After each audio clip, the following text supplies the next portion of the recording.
Hello भाई, good evening. कैसे हैं आप सभी? गुड इवनिंग सभी को, गुड इवनिंग। एक बार सबसे पहला जो आपको काम करना है वो क्या करना है दोस्त? आपको कंफर्म कर देना है एक बार कंफर्म कर देना है कि yes sir, voice is clear and you are visible. एक बार कंफर्म कर देना कि यस सर, आप विजिबल हैं और आपकी वॉइस बिल्कुल क्लियर है, कोई दिक्कत नहीं है। आप कंफर्म कर देना, मैं क्लास को स्टार्ट कर दूंगा। अरे यार, ये क्या हो गया है? ये क्या हो गया?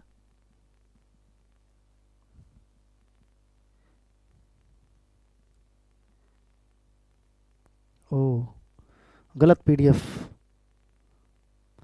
एक बार कंफर्म कर दो दोस्त, जब तक मैं पीडीएफ इसमें अपलोड कर रहा हूं, एक बार फटाफट से कंफर्म कर दीजिए कि yes sir, audible and visible.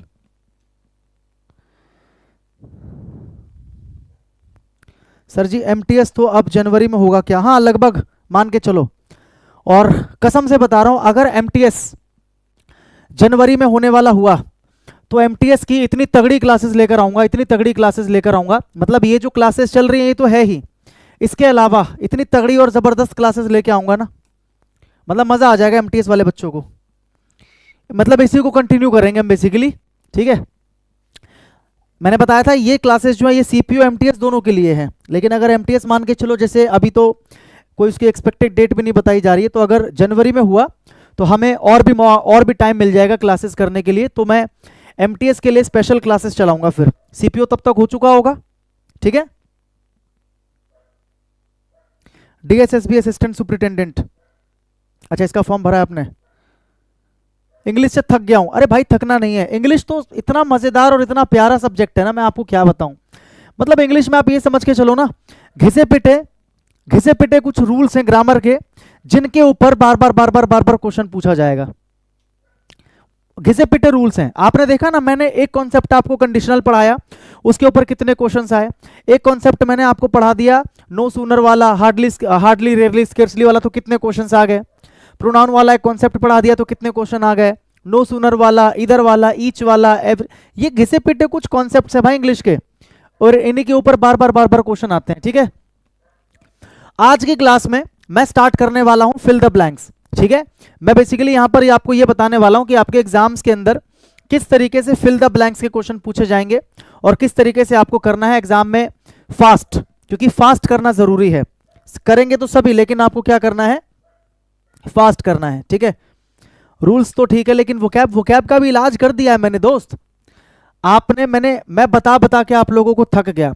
मैं बता के थक गया कि ये जो प्लेलिस्ट है इस नाम से एसएससी सीपीओ एमटीएस 2025, ये प्लेलिस्ट का नाम है इसी चैनल पे जिस पे आप ये अभी लाइव क्लास देख रहे हो। प्लेलिस्ट वाले सेक्शन में जाओगे, ये नाम है प्लेलिस्ट का। इस प्लेलिस्ट को खोलोगे ना, तो वहां पर OWS यानी कि वन वर्ड्स की क्लासेस आपको दिखेंगी। तो जितनी क्लासेस हैं वो सारी कर लेना, 4 या 5 क्लासेस होंगी शायद। ठीक है, वो सारी कर लेना, इसमें आपकी सारी वन वर्ड्स क्लियर हो जाएंगी। ऐसे इडियम्स की क्लासेस भी मैंने डाल दी हैं। तो मेरे दोस्त, वन वर्ड्स और इडियम्स तो मैंने डाल दिए ना, तो इसको तो तब तक याद करो, एंटोनिम सिनोनिम का एक क्वेश्चन, 2 क्वेश्चन आना है, वो तो मैं कराऊंगा आपको। मैंने कहा था कि मैं उसको ऐड करवा दूंगा, मैं जल्दी ही उसको ऐड करवा दूंगा, कल ही ऐड करवा दूंगा मैं। ठीक है, तब तक आप बाकी चीजें तो करो। चीजें बहुत हैं, बस आप करने वाले होने चाहिए। चलिए फटाफट से इसका आंसर बताइए। आपको ब्लैंक में फिल करना है। The dash in my shoe less created a lot of trouble. मेरे शू लेस में जो डैश था, ठीक है, शू लेस का मतलब पता है ना, जूते का फीता। मेरे शू लेस में जो डैश था, the dash in my shoe less created a lot of trouble, उसने बहुत सारा ट्रबल जो है क्रिएट किया। बहुत सारा ट्रबल जो है वो क्या किया? क्रिएट किया। तो बताइए भाई, इसका आंसर क्या होगा? What is the correct answer, बताइए। पहला ऑप्शन है नॉट। देखो, इनको क्या बोला जाता है जानते हो? इनको बोला जाता है होमोनियम्स। क्या बोला जाता है? होमोनियम्स। और आजकल एग्जाम में इस टाइप के क्वेश्चंस बहुत पूछे जा रहे हैं। होमोनियम्स क्या होता है दोस्त? होमोनियम्स का मतलब होता है जहां पर भी होमो दिख जाए ना, होमो का मतलब क्या होता है? सेम, एक जैसे। ठीक है, तो होमोनियम का मतलब क्या होता है? जिनका साउंड सिमिलर हो। साउंड क्या हो? सिमिलर हो, मीनिंग अलग हो। साउंड सिमिलर हो, मीनिंग अलग हो। मेरी बात को समझ गए? जैसे अगर आप ढंग से पढ़ोगे तो क्या है? नॉट, नॉट, नॉट, नॉट, सबका साउंड लगभग सेम ही है, लेकिन सबकी मीनिंग क्या है? अलग अलग है। तो इस टाइप के क्वेश्चंस जो हैं आजकल दिए जा रहे हैं, तो आपको टेंशन लेनी नहीं है। आपको बस आराम आराम से एक एक वर्ड को पढ़ना है और समझना है। देखो इस वाले नॉट का मतलब क्या होता है, नहीं मुझे पता है कि यहां पर जूते के फीते की बात कर रहा है, तो जूते के फीते की बात कर रहा है, क्या बोला, the dash in my shoelace. The एक आर्टिकल है, द क्या है, एक आर्टिकल है, आर्टिकल के बाद यहां पर क्या आएगा, एक नाउन आएगा, आर्टिकल के बाद यहां पर एक नाउन आएगा। क्या नॉट एक नाउन है, नॉट एक एडवर्ब है, नाउन तो नहीं है, नॉट की तो आवश्यकता नहीं है। इस नॉट का मतलब क्या होता है, इस नॉट का मतलब क्या होता है, जीरो। इस नॉट का या इस नॉट का, ठीक है, इन दोनों का मतलब क्या होता है, जीरो। तो यहां पर जीरो की बात नहीं कर रहा है, यहां पर इस वाले नॉट की बात कर रहा है। इस वाले नॉट का मतलब होता है गांठ। किसी भी चीज को बांध देते हैं तो उसके ऊपर जो गांठ पड़ जाती है ना, उसे क्या बोलते हैं, नॉट, KNOT नॉट, ठीक है। इस नॉट का मतलब होता है जीरो, इस नॉट का मतलब होता है नहीं, और इस वाले नॉट का मतलब होता है गांठ। तो अगर जूते की फीते की बात हो रही है तो यहां पर क्या बोलना चाह रहा है, the not in my shoelace, मेरे शूलेस का जो नॉट है। तो ये होमोनियम का क्वेश्चन है, और आपको याद रखना है कि होमोनियम्स आपके एग्जाम में जो है ना पूछे जा सकते हैं, ठीक है, इसलिए मैं इंपॉर्टेंट करा दूंगा यहां पर। She went on a shopping स्प्री, shopping स्प्री, shopping स्प्री का मतलब क्या है, जब आप अंधाधुंध शॉपिंग करते हो उसको बोलते हैं शॉपिंग स्प्री, ठीक है। She went on a shopping स्प्री with her friend, अपनी फ्रेंड के साथ गई, and made him dash the fat bill, and made him dash the fat bill. क्या आएगा यहां पर, पहली चीज तो आपको एक कॉलोकेशन पता होना चाहिए, पे द बिल, पता है ना आपको, बिल देने के लिए क्या यूज करते हैं, पे द बिल, यही तो बोलते हैं, आज तक आपने सैकड़ों बार लाखों बार सुना होगा, है ना। और आपको याद है मैंने आपको बताया था पॉजिटिव वर्ब के बारे में, पॉजिटिव वर्ब के बारे में बताया था, जिसमें मेक भी एक पॉजिटिव वर्ब होता है, और जब मेक को आप एक पॉजिटिव वर्ब की तरह यूज करते हो तो हमेशा इसके बाद वर्ब की फर्स्ट फॉर्म लगाते हैं, ये आपको याद होना चाहिए। जैसे देखो क्या है, वो अपने दोस्त के साथ शॉपिंग पे गई, एंड मेड हिम, और उसने उस दोस्त से करवाया, क्या करवाया, बिल पे करवाया, मतलब बिल पे करने वाला दोस्त है लेकिन करवाने वाली वो है, यानी कि एक ही काम से दो सब्जेक्ट जुड़े हुए हैं। यही तो मैंने बताया था आपको, जब एक ही काम से दो सब्जेक्ट जुड़े होते हैं, एक करने वाला एक करवाने वाला, तो वहां पर जो मेक यूज करते हैं ना उसको हम क्या बोलते हैं, पॉजिटिव वर्ब। तो ऐसे में हमेशा मेक के बाद, मेक की कोई सी भी फॉर्म हो सकती है, मेक हो सकता है, मेड हो सकता है, मेकिंग हो सकता है, लेकिन इसके बाद जो वर्ब यहां पर आता है वो हमेशा वर्ब की फर्स्ट फॉर्म में होना चाहिए। तो क्या ये वर्ब की फर्स्ट फॉर्म है, नहीं, डू तो आएगा ही नहीं, मुझे पता है कि पे वाला ऑप्शन होना चाहिए, गिव नहीं आएगा, तो एक ही ऑप्शन है पे, वर्ब की फर्स्ट फॉर्म, पे the bill, she made him pay the bill, she made him pay the bill, ठीक है, कोई दिक्कत नहीं है भाई, अपेंडिक्स का ऑपरेशन हुआ तो क्या हो गया। होमोनियम्स का रूल नहीं होता भाई, होमोनियम्स अपने आप में वर्ड्स होते हैं, ये आपको पढ़ते पढ़ते और क्वेश्चंस को करते करते अपने आप ही याद हो जाएगा, आपको इसमें याद रखने वाला, रट्टा मारने वाला कुछ नहीं है, कुछ कुछ चीजें होती हैं जिसको आपको याद करना पड़ेगा, वो इंपॉर्टेंट चीजें मैं कवर करा ही दूंगा, डोंट वरी, ठीक है, समझ गए बात को, आगे आइए। Serena dash from fever since the 5th of this month, 5th of this month का मतलब इस महीने की 5 तारीख से, ठीक है। तो क्या आना चाहिए आपको, यहां पर पता है सिंस है, और सिंस के साथ में एक आपको डेट दे रखा है ना, यानी कि टाइम दे रखा है, तो आप अच्छे से जानते हो सिंस 4 के साथ टाइम कब आता है, सिंस 4 के साथ अगर टाइम आता है तो ये किस में आता है, ये आता है आपका परफेक्ट कॉन्टिन्यूअस टेंस के अंदर, किसके अंदर, परफेक्ट कॉन्टिन्यूअस टेंस। अब चाहे वो प्रेजेंट परफेक्ट कॉन्टिन्यूअस हो, चाहे वो पास्ट परफेक्ट कॉन्टिन्यूअस हो, चाहे वो फ्यूचर परफेक्ट कॉन्टिन्यूअस हो, इस चीज को समझ गए। सिंस 4 के साथ टाइम हम तभी लगाते हैं जब हमारा टेंस कौन सा होता है, परफेक्ट कॉन्टिन्यूअस टेंस। मतलब इसमें यह बताया जाता है कि कोई काम चल रहा है लेकिन कुछ समय से, या पास्ट में कोई काम चल रहा था लेकिन कुछ समय से, या फ्यूचर में कोई काम चल रहा होगा लेकिन कुछ समय से। मतलब जब आपको इसमें काम को कंटिन्यू होता हुआ दिखाना है लेकिन साथ में आपको टाइम ऐड कर देना कि कब से चल रहा है, या कब से चल रहा था, या कब से चल रहा होगा, ठीक है। तो इतना आपको पता है कि परफेक्ट कॉन्टिन्यूअस टेंस आएगा, और परफेक्ट कॉन्टिन्यूअस के अंदर अगर प्रेजेंट परफेक्ट है तो हैज हैव लगाना, अगर पास्ट है तो हैड लगाना, और अगर फ्यूचर है तो क्या लगाना, विल हैव लगाना, क्या लगाना, विल हैव लगाना, ठीक है। और इसके बाद में हमेशा क्या लगाते हैं, क्या लगाते हैं, वर्ब की फर्स्ट फॉर्म, सॉरी बीन, पहले बीन लगेगा ना, बीन, उसके बाद वर्ब की फर्स्ट फॉर्म, फिर आईएनजी, ये इसका रूल होता है, परफेक्ट कॉन्टिन्यूअस का ये रूल होता है, ये परफेक्ट कॉन्टिन्यूअस का रूल होता है। अगर प्रेजेंट परफेक्ट कॉन्टिन्यूअस है तो हैज हैव लग जाएगा, पास्ट परफेक्ट कॉन्टिन्यूअस है तो हैड लग जाएगा, फ्यूचर परफेक्ट कॉन्टिन्यूअस है तो विल हैव लग जाएगा, और इन सब के साथ में कॉमन क्या है, बीन के साथ वर्ब की फर्स्ट फॉर्म और आईएनजी, बीन के साथ वर्ब की फर्स्ट फॉर्म और आईएनजी। इसमें नहीं दिख रहा, इसमें नहीं दिख रहा, इसमें नहीं दिख रहा, इकलौता आंसर, ठीक है। बीन के साथ वर्ब की फर्स्ट फॉर्म और आईएनजी आपको देखना था, यानी कि आपको परफेक्ट कॉन्टिन्यूअस टेंस आपको देखना था जब सिंस 4 के साथ में टाइम लग जाए, ठीक है।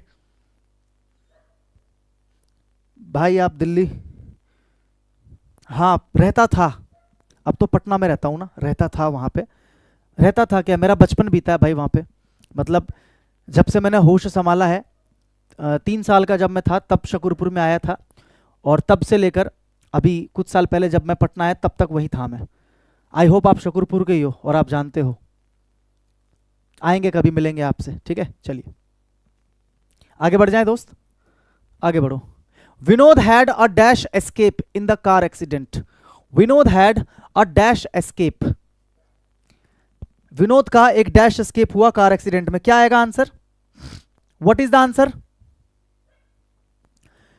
क्या होगा इसका आंसर बताइए भाई, क्या होगा इसका आंसर बताइए,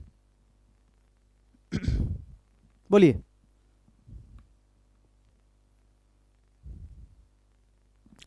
देखो एक इडियम होता है a narrow escape, a narrow escape, इसका मतलब क्या होता है, बाल बाल बचना। क्या होता है, बाल बाल बचना। जब बिल्कुल थोड़े से बच जाते हो ना आप, जैसे गाड़ी बिल्कुल आपकी यहां से होके चली जाए, या बुलेट बिल्कुल आपके यहां से होके चली, तो क्या बोलते हैं भाई, बाल बाल बच गया। तो नैरो एस्केप, नैरो का मतलब बहुत कम मार्जिन से, उसी को बोलते हैं नैरो, नैरो मतलब बहुत कम मार्जिन से, तो क्या हो जाएगा, अ नैरो एस्केप।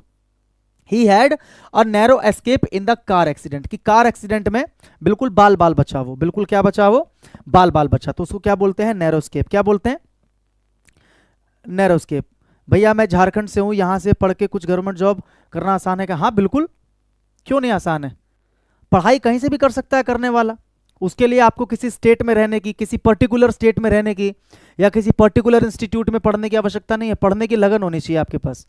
अगर आपके अंदर जुनून है, डेडिकेशन है कि मुझे गवर्नमेंट जॉब लेनी है, और उसके पीछे आपका एक रियल मोटिवेशन होना चाहिए, फेक मोटिवेशन नहीं कि किसी को देखकर मोटिवेट हो गए ना, रियल मोटिवेशन कि यार सरकारी नौकरी लगेगी ना तो माँ बाप की जिंदगी बदल जाएगी, इनका सारा मेडिकल का खर्चा सरकार उठाएगी, इनको घुमाने फिराने के लिए मुझे सरकार खर्चा देगी, ट्रेन की टिकट मुझे सरकार देगी, फ्लाइट की टिकट मुझे सरकार देगी, रहने के लिए घर यानी कि क्वार्टर बहुत अच्छा मुझे सरकार देगी, ऑफिस आने जाने के लिए पेट्रोल का भाड़ा या गाड़ी का भाड़ा मुझे सरकार देगी। इतना कुछ आपको सरकार देती है, इतना कुछ सरकार आपको देती है, ठीक है ना। तो कहीं से भी रहकर पढ़ाई की जा सकती है, आपके अंदर एक डेडिकेशन होना चाहिए, आपके अंदर एक जुनून होना चाहिए, ठीक है। by the time the train arrives, by the time the train arrives, यानी कि जिस समय ट्रेन आएगी, जिस समय ट्रेन आएगी, जब तक ट्रेन आएगी, we dash here for more than an hour, we dash here for more than an hour। अब क्या आना चाहिए यहां पर बताइए, क्या वी के बाद डायरेक्ट, क्या सब्जेक्ट के बाद डायरेक्ट वर्ब की फर्स्ट फॉर्म लगा सकते हैं, आप कहोगे सर लगा सकते हैं, ये प्रेजेंट इंडेफिनिट टेंस होता है, ये प्रेजेंट इंडेफिनिट टेंस होता है, लेकिन अगर आप ढंग से देखोगे तो यहां पर क्या लिखा है, फोर लिखा है, और फोर के साथ एक टाइम लिखा है। तो अभी थोड़ी देर पहले ही मैंने बताया कि ध्यान से देखोगे तो आंसर जरूर मिलेगा, अगर आप ध्यान से देखोगे तो आंसर आपको जरूर छुपा हुआ मिलेगा। मेरे दोस्त अभी मैंने क्या बताया, जब हम सिंस फोर के साथ टाइम यूज करते हैं तो वहां पर हमें परफेक्ट कॉन्टिन्यूअस टेंस की आवश्यकता होती है, यानी कि हैज, हैव, हैड या विल हैव, इनमें से एक तो आएगा ही आएगा, साथ में बीन, साथ में वर्ब की फर्स्ट फॉर्म, साथ में आईएनजी। तो बताइए मुझे बीन इकलौता इसी में तो दिख रहा है ना, इसमें दिख रहा ना, इसमें दिख रहा ना, इसमें दिख रहा, यह आंसर हो जाएगा। ऑप्शन एलिमिनेट करते जाओ, आंसर निकालते जाओ। क्या बताया मैंने अभी कि जब हम सिंस फोर के साथ में टाइम यूज करते हैं तो वहां पर परफेक्ट कॉन्टिन्यूअस टेंस यूज करते हैं, बोलो हाँ कि ना। और परफेक्ट कॉन्टिन्यूअस की पहचान होती है कि बीन के साथ वर्ब की फर्स्ट फॉर्म और आईएनजी, जो कि ना तो मुझे इसमें दिख रहा है, ना मुझे इसमें दिख रहा, ना मुझे इसमें दिख रहा, मुझे इकलौता इसमें दिख रहा है, तो this is the correct answer. बोलो हाँ कि ना, बोलिए, ठीक है। आगे बढ़े। Hardly had the meeting started, बताओ कितना प्यारा क्वेश्चन है, और ये कॉन्सेप्ट मैं कम से कम 36 बार तुम्हें पढ़ा चुका हूं अभी तक, ये कॉन्सेप्ट कम से कम मैं 36 बार पढ़ा चुका हूं। क्या है ये, इन्वर्जन, इन्वर्जन का कॉन्सेप्ट है, बोलो हाँ कि ना। आंसर बताओ जल्दी से, फटाफटी जल्दी। सर लेवल बढ़ाओ, भाई फिल इन द ब्लैंक्स के क्वेश्चन ऐसे ही आते हैं, लेवल क्या बढ़ाऊंगा इसमें, ब्लैंक वाले क्वेश्चन ऐसे ही आते हैं, लेवल अरे बेटे मेरे से इतने दिन पढ़ लिए ना, सारे कॉन्सेप्ट तुम्हें याद हो गए, मैंने समझा दिए, तो तुम्हें लेवल कितना आसान लग रहा है। चलो मुझे अच्छा लगा सुनकर ये, क्योंकि लगातार पढ़ रहे हो मुझसे, मैंने सारे कॉन्सेप्ट तो पढ़ा ही दिए ना, अब नए कॉन्सेप्ट मैं कहां से बना दूं ग्रामर के भाई, जो ग्रामर के कॉन्सेप्ट बने बनाए हैं वही तो पढ़ाऊंगा मैं, अपनी तरफ से थोड़ी ना कॉन्सेप्ट बनाऊंगा। तो ये बहुत अच्छी बात है अगर आपको लग रहा है कि लेवल इसका लो है, लेकिन काफी बच्चे ऐसे हैं जो शायद पहली बार देख रहे हो, तो उनके लिए लेवल लो नहीं, उनके लिए तो भैया एक अच्छा खासा लेवल है। एग्जाम में यही आएगा। अगर आपको लेवल लो लग रहा है तो कॉन्ग्रेचुलेशन, आपकी तैयारी अच्छी हो चुकी है, ठीक है, क्योंकि सारे कॉन्सेप्ट मैंने पढ़ा दिए आपको ग्रामर के। आपको अंदाजा भी है पिछली 7 क्लासेस के अंदर, आप एक बार बैठ के गिनना मैंने कितने कॉन्सेप्ट आपको पढ़ाए होंगे भाई, गिनना एक बार बैठ के, ठीक है। आओ, हार्डली हैड द मीटिंग, जब हार्डली से कोई सेंटेंस शुरू होता है, सैकड़ों बार बता चुका हूं, अगर कोई sentence hardly, scarcely, rarely, barely, no sooner, अगर कोई सेंटेंस इनमें से किसी से भी शुरू होता है तो हमेशा वहां पर क्या यूज करते हैं, इन।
चलो ठीक है, तो मैंने ये बताया आपको, मैंने आपको पेयर बता रखा है कि हार्डली और स्केर्सली का जो पेयर है वो वेन से बनता है, और नो सूनर का जो पेयर है वो किससे बनता है, देन से बनता है, ठीक है। ओके, तो यहां पर आंसर क्या आ जाएगा, वेन। हार्डली के साथ जो पेयर बनेगा वो क्या बनेगा, वेन, ठीक है भाई। आगे आ जाओ, आगे बढ़े।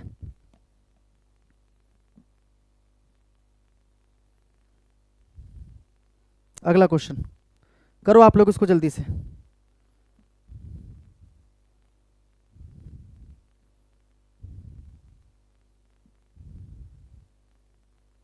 बताइए।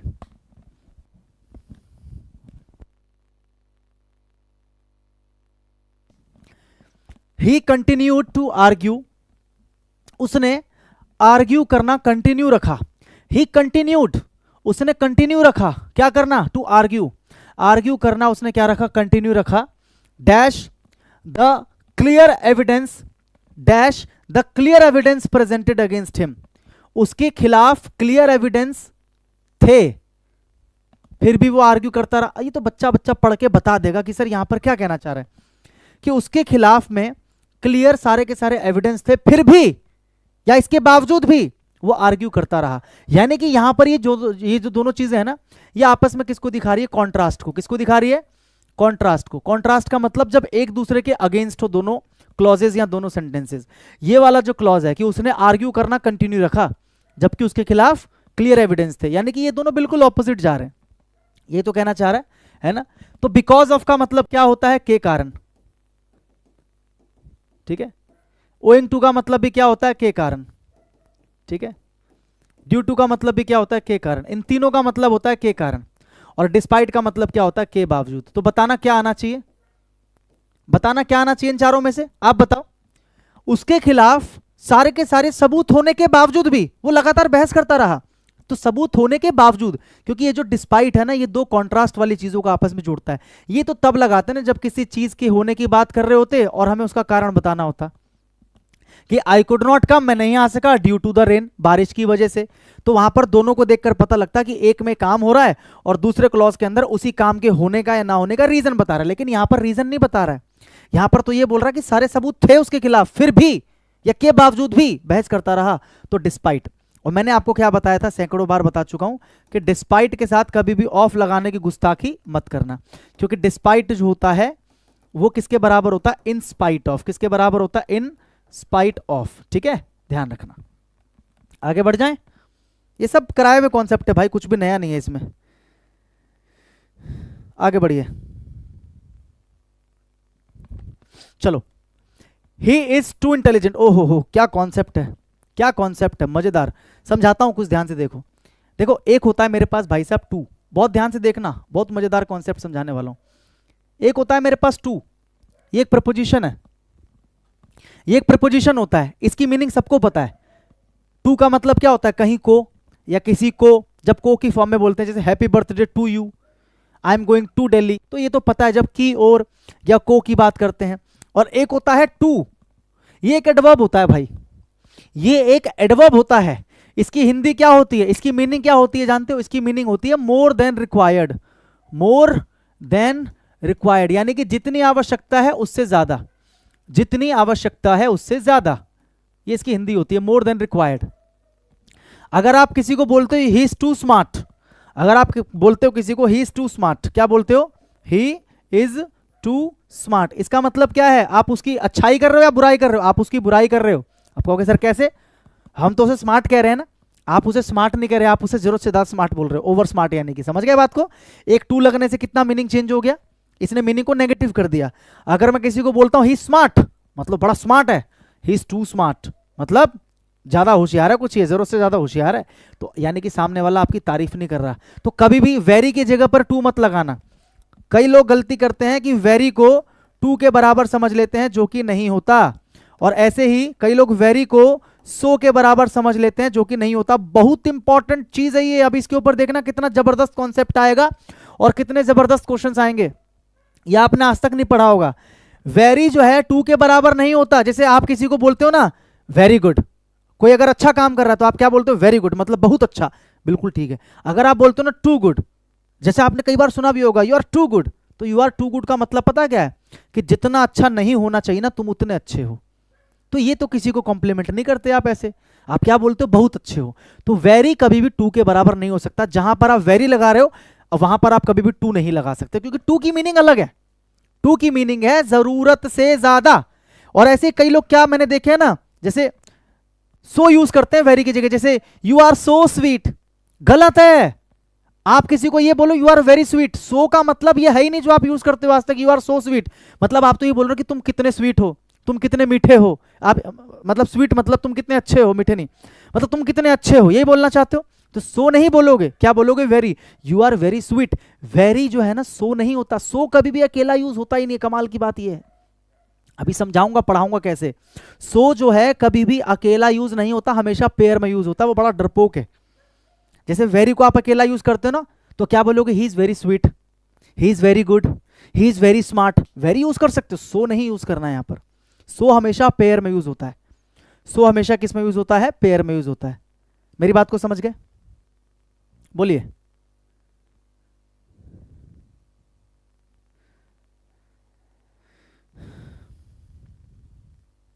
ठीक है, मैंने कहा ना नया कॉन्सेप्ट है, तो एक चीज को ध्यान रखना, यहां पर हम लिख देते, जैसे हम बोलते हैं ना, जैसे ही इज वेरी स्मार्ट, ये ठीक है। लेकिन कई लोग वेरी की जगह सो यूज करते हैं, he is so smart, he is so smart, ये गलत है, ये सही है। क्यों, क्योंकि सो हमेशा पेयर में यूज होता है। देखो कैसे यूज होता है मैं आपको समझाता हूं, ठीक है। सो हमेशा पेयर में यूज होता है, कैसे यूज होता है मैं आपको समझाता हूं, ध्यान से देखना, ठीक है। पहले टू के बारे में देख लें, पहले टू के बारे में देखते हैं, फिर अभी मैं सो के बारे में आपको समझाऊंगा, फिर इनके ऊपर क्वेश्चंस करेंगे हम लोग। तो टू का मतलब क्या है, मोर देन रिक्वायर्ड, मतलब जरूरत से ज्यादा, जरूरत से ज्यादा, ठीक है। और एक चीज और याद रखना, याद रखने वाली सेकंड चीज क्या है, टू के साथ में हम टू का पेयर यूज करते हैं, टू टू, टू के साथ में टू का पेयर यूज करते हैं, और इनके बीच में एक क्या आता है, एडजेक्टिव आता है। इनके बीच में क्या आता है, एक एडजेक्टिव आता है। ये चीज आप याद रखना, टू के साथ में टू आता है पेयर में, टू के साथ में टू आता है और बीच में एक एडजेक्टिव आता है। अब इसकी मीनिंग क्या बनती है, जैसे मैं एक एग्जांपल आपके सामने रखता हूं कि he is too weak, he is too weak to walk. मेरी बात को बहुत ध्यान से समझना। तो एक चीज याद रखना, अगर एग्जाम में आपको ऐसा वाला दिख रहा है स्ट्रक्चर कि यहाँ पर टू है, यहाँ पर एक एडजेक्टिव है, तो ध्यान रखना यहाँ पर ये वाला टू होना चाहिए। एग्जाम में हो सकता है एग्जामिनर इस टू की जगह पर आपको दैट दे दे, या हो सकता है यहाँ पर सो दे दे, या कुछ भी दे दे, तो वो गलत हो जाएगा। टू और टू का पेयर सही होता है, तो इसके अलावा कुछ नहीं आएगा, टू के साथ टू आएगा।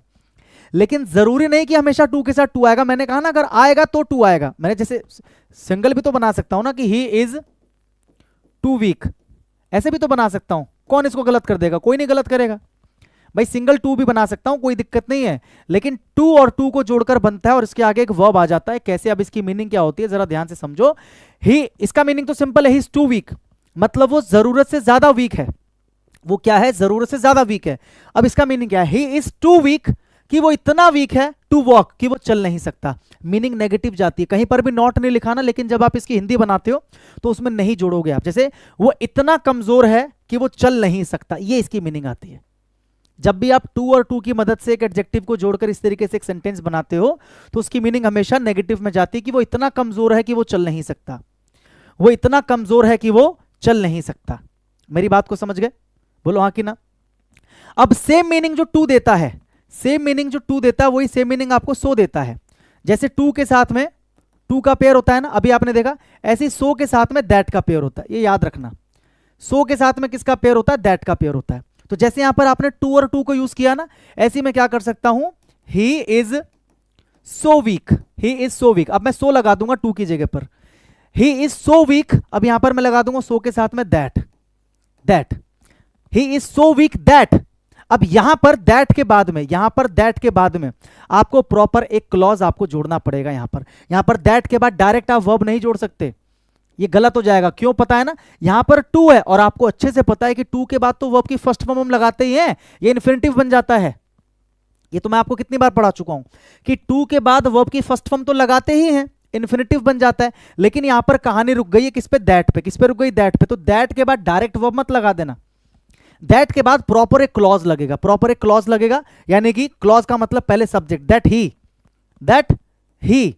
अब क्या मीनिंग, इसकी मीनिंग क्या निकल रही थी? कि वो इतना कमजोर है कि वो चल भी नहीं सकता। तो सकता के लिए क्या लगाते? कैन लगाते हैं। तो दैट ही, उसके बाद क्या लिखेंगे? Can not, he can not. यहां पर नॉट आपको लगाना पड़ेगा, इसमें तो नॉट की आवश्यकता नहीं थी, मीनिंग अपने आप में नेगेटिव जाती है।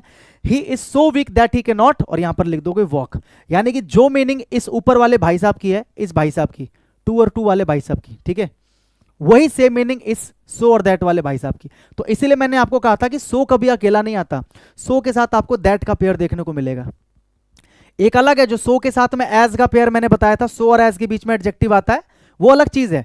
जब आप दो लोगों को इक्वल बताते हो, याद है, एज सो एज, वो अलग चीज है, ये अलग चीज है भाई, ठीक है। तो जो काम टू टू करता है वही काम सो दैट करता है। यानी कि जितने भी सेंटेंसेस टू टू से बनेंगे वो सारे सो दैट से बन जाएंगे, ठीक है। जितने भी सेंटेंसेस टू टू से बनेंगे वो सारे सो दैट से बन जाएंगे, ठीक है। बोलो मेरी बात समझ में आई कि नहीं आई? यहां तक बताओ पहले समझ में आया कि नहीं आया, फिर आगे बढ़ते हैं।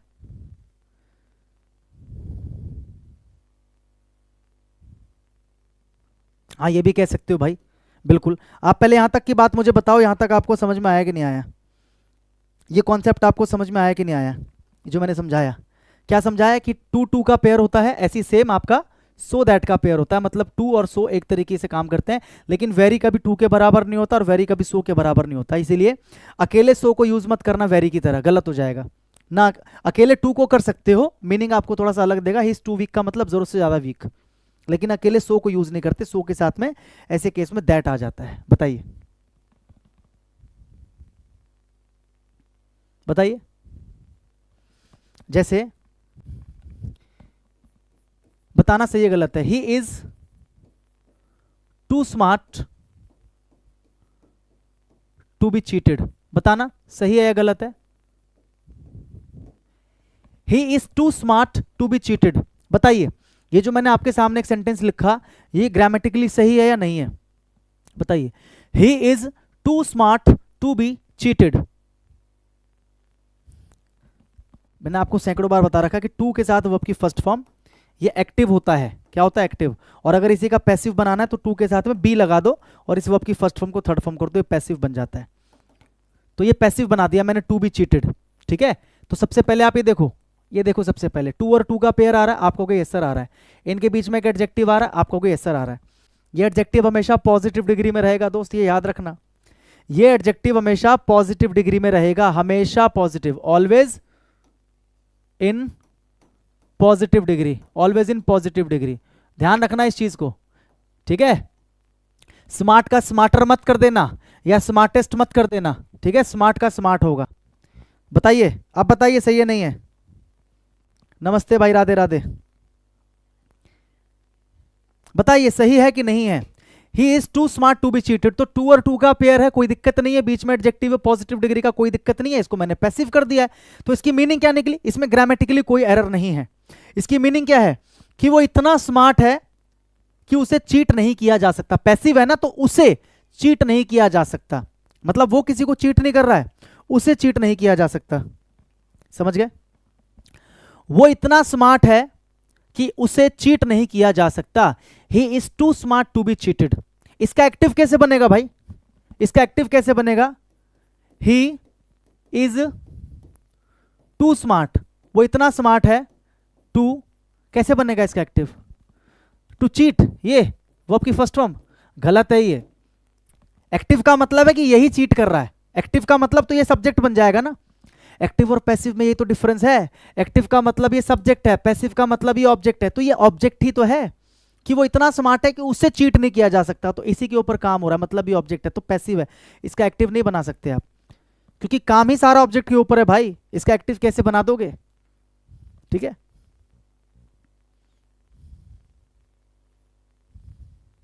समझ गए? लेकिन हाँ, एक तरीका है इसका एक्टिव बनाने का, ऐसे आप बना सकते हो, ही इज सो स्मार्ट, सो से बना लो, सो और दैट से, he is so smart that अब इसके बाद आपको प्रॉपर एक सब्जेक्ट चाहिए, तो उसे कोई चीट नहीं कर सकता। तो कोई नहीं के लिए सब्जेक्ट क्या होता है? नोबडी। दैट नोबडी, उसके बाद कैन, उसके बाद वो आपकी फर्स्ट फॉर्म, क्योंकि एक्टिव बना रहे हो। नोबडी कैन चीट, किसे? उसे, यानी कि हिम, यहां पर आ जाएगा ऑब्जेक्ट, ये इसका एक्टिव हो जाएगा। सो और दैट का पेयर यूज करके मैंने बना दिया। इसके बीच में भी एडजेक्टिव हमेशा पॉजिटिव डिग्री का रहेगा। He is so smart that nobody can cheat him, ये इसका एक्टिव हो गया। He is so smart that nobody can cheat him. समझ गए बात को? इसको लगा डाला तो लाइव झिंगा लाला। बताओ, ही इज टू इंटेलिजेंट, तो यहां पर टू है, यहां पर एक एडजेक्टिव है, और यहां से आपसे पूछा क्या आएगा, तो ना तो इसका फोर से पेयर बनता, ना टू के साथ हैव से पेयर बनता। सिंपल है, टू के साथ वर्ब की फर्स्ट फॉर्म, टू के साथ वर्ब की फर्स्ट फॉर्म, सिंपल है। पैसिव होता तो टू के साथ बी, पैसिव होता तो टू के साथ बी के साथ वर्ब की थर्ड फॉर्म। पैसिव होता तो कहां लिखा है मैंने एग्जांपल पैसिव का? लिखा है कि नहीं? हाँ, अच्छा इधर लिखे तो है भी, ये रहा। पैसिव होता तो टू के साथ बी के साथ वर्ब की थर्ड फॉर्म, लेकिन यहां पर पैसिव नहीं एक्टिव है, तो टू के साथ वर्ब की first form. This is the correct answer, this is the correct answer. बोलिए।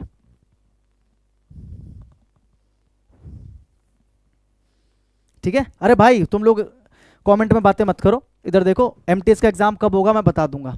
अच्छा है ना, आगे चला जाए तो आपको तैयारी का टाइम मिल जाएगा। सिलेक्शन इस बार पक्का है।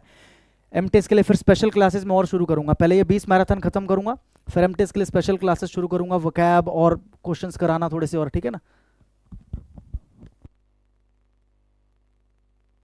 रेयरली से शुरू है, रेयरली से शुरू है। अभी थोड़ी देर पहले तुमका का बताए रहे, अगर इन सब से शुरू होता है, देखो रेयरली है ना, तो इन्वर्जन लगाते हैं, हेल्पिंग वर्ब पहले, फिर सब्जेक्ट, फिर मेन वर्ब। बताए थे कि नहीं? बोलो, चेक करो जरा, बन रहा है क्या? रेयरली के बाद में है, तो यहां पर क्या आ जाएगा? पहले हेल्पिंग वर्ब, फिर आएगा सब्जेक्ट, और फिर आएगा मेन वर्ब। अब ये स्ट्रक्चर चेक करो किसमें, यहां पर पहले सब्जेक्ट है, खत्म, पहले सब्जेक्ट है, खत्म, पहले हेल्पिंग वर्ब है, फिर सब्जेक्ट है, फिर मेन वर्ब है। लेकिन वो तो इसमें भी है, पहले हेल्पिंग वर्ब है, फिर सब्जेक्ट है, फिर मेन वर्ब है। बताओ, आओ अब बताओ क्या आएगा? अब बताओ भैया, देखो ये हेल्पिंग वर्ब है, ये सब्जेक्ट है, ये मेन वर्ब है, हैव के साथ वर्ब की थर्ड फॉर्म आता है, ठीक है। ये हेल्पिंग वर्ब है, ये सब्जेक्ट है, ये मेन वर्ब है, डिड के साथ वर्ब की फर्स्ट फॉर्म आता है, दोनों ठीक है। बताओ, rarely have I seen such a beautiful sight in my life, या रेयरली डिड आई सी। यहां पर क्या लिखा है? अपनी पूरी जिंदगी में या अपनी जिंदगी में, तो अपनी जिंदगी में मैंने मुश्किल से ही ऐसा कोई नजारा देखा है, या मुश्किल से ऐसा कोई नजारा देखा, क्या आना चाहिए? या देखा था, देखा था या देखा है? अभी जिंदगी खत्म थोड़ी हुई है। क्या बोलना चाह रहा है कि मैंने अभी तक अपनी जिंदगी में ऐसा नजारा जो है ना बड़ी मुश्किल से ही देखा है, यानी कि कोई ऐसा काम है जो अभी तक हुआ नहीं लेकिन हो सकता है आगे हो जाए। पास्ट की बात नहीं कर रहा है, क्या बोल रहा है, अभी तक अपनी जिंदगी में। क्या लिखा है, इन माई लाइफ, अभी तक ऐसा नजारा मैंने नहीं देखा है, यानी कि अभी तक की टाइम की बात हो रही है, बीते हुए समय की बात नहीं हो रही है। यानी कि यहाँ पर बात पास्ट की नहीं हो रही है, बात यहाँ पर प्रेजेंट की ही हो रही है कि मैंने अपनी जिंदगी में अभी तक इतना खूबसूरत नजारा नहीं देखा है। बोलिए हाँ कि ना, बोलिए। ठीक है, आगे बढ़ जाए, चलो। Had you informed me earlier, I dash had dash you, जो भी है, ठीक है। Had you informed me earlier, यहां पर इन्वर्जन लगा रखा है, हैड के साथ में सब्जेक्ट, उसके बाद मेन वर्ब, यानी कि helping verb subject main verb. ये आपको पता है क्या है, सैकड़ों नहीं, हजारों नहीं, लाखों बार बता रखा है। ये असल में ये है, इफ यू हैड इन्फॉर्म्ड मी, ये असल में ये है। याद आया कुछ, कुछ याद आया।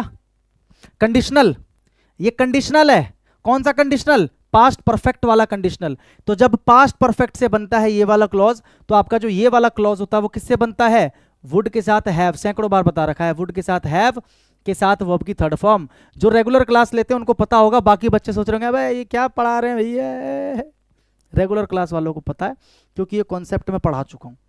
ये वाला जो क्लॉज है ना, वो असल में देखो मैंने क्या बताया था, आप इसमें क्या कर सकते हो, इफ को हटाकर आप इन्वर्जन लगा सकते हो। वही एग्जामिनर ने आपके साथ में हरकत की है, इफ को हटाकर मैंने इन्वर्जन लगा दिया। इन्वर्जन का मतलब हैड को पहले कर दिया, यू को बाद में कर दिया, इन्फॉर्म्ड को और बाद में कर दिया, तो वही चीज ऊपर कर रखी है। तो मेन क्लॉज आपका यहां पर जो है वुड के साथ हैव के साथ वर्ब की थर्ड फॉर्म से बनेगा। तो वुड के साथ हैव के साथ वर्ब की थर्ड फॉर्म इसमें, तो this is the correct answer. किन किन तरीकों से क्वेश्चन पूछे जा सकते हैं वो सारे तरीके मैं आपको बता रहा हूं। बोलो हाँ कि ना, बोलिए भाई, बोलो बंधु, बोलो, समझ में आ रहा है, हाँ कि ना, हाँ कि ना। The manager along with his assistants, ई हमका दिख गया ना, बताए रहे, as well as with, along with, कल की क्लास में बताए रहे, together with, like, unlike, etcetera. अगर इनकी मदद से आप दो सब्जेक्ट को जोड़ते हो, कल बताया था मैंने आपको ये, अगर आप इनमें से किसी की मदद से दो सब्जेक्ट्स को आपस में जोड़ते हो, दो सब्जेक्ट्स को आपस में जोड़ते हो, तो मेरे दोस्त आपका जो वर्ब आता है आगे या आपका जो एडजेक्टिव आता है आगे, वो हमेशा पहले वाले सब्जेक्ट के अकॉर्डिंग आता है, अकॉर्डिंग।